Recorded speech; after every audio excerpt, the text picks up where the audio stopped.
आणि मोदींच्या सरन्यायाधीशांच्या घरी घेतलेल्या गणपती बाप्पाच्या दर्शनावरून वादाचा घंटानाद सुरू झालाय।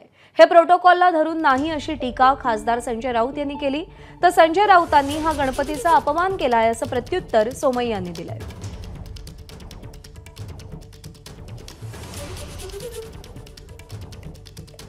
प्रधानमंत्र्यांशी इतकी राजकीय जवळीक असलेले न्यायाधीश कोणी असतील ते महाराष्ट्रातल्या घटनाबाह्य सरकारच्या बाबतीत आम्ही जी लढाई करतो, मग आम्हाला न्याय मिळणं का मिळत नाही किंवा तारखांवर तारखा का पडतात अशा आमच्या लोकांच्या मनात शंका आहे। एक बेकायदेशीर सरकार बसवलं जातं, घटनाबाह्य पद्धतीनं सरकार पाडलं जातं। हे सरकार घटनाबाह्य आहे असं स्वतः सरन्यायाधीश वारंवार सांगत राहिले, तरीही निर्णय आणि निकाल होत नाही। ते निवृत्तीला आले आणि काल त्यांच्या घरी प्रधानमंत्री पोहोचले।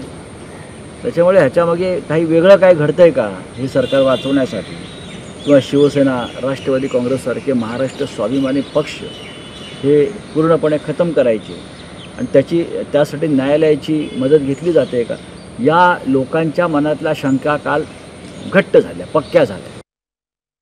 नरेंद्र मोदीजी चंद्रचूड यांच्या घरी गेले, अमित शहा लालबागच्या राजाच्या दर्शनासाठी गेले होते, संजय राऊत उर्फ उद्धव ठाकरे यांनी त्याची टीका केली।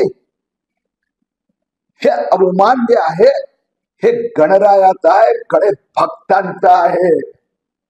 संजय राऊत उद्धव ठाकरेंना भीती कुणाची वाटते? अमित शहाची, नरेंद्र मोदीची, मुख्य न्यायाधीश धनंजय चंद्रचूड यांची, की भीती गणरायाची वाटते? एबीपी माझा, उघडा डोळे बघा नीट।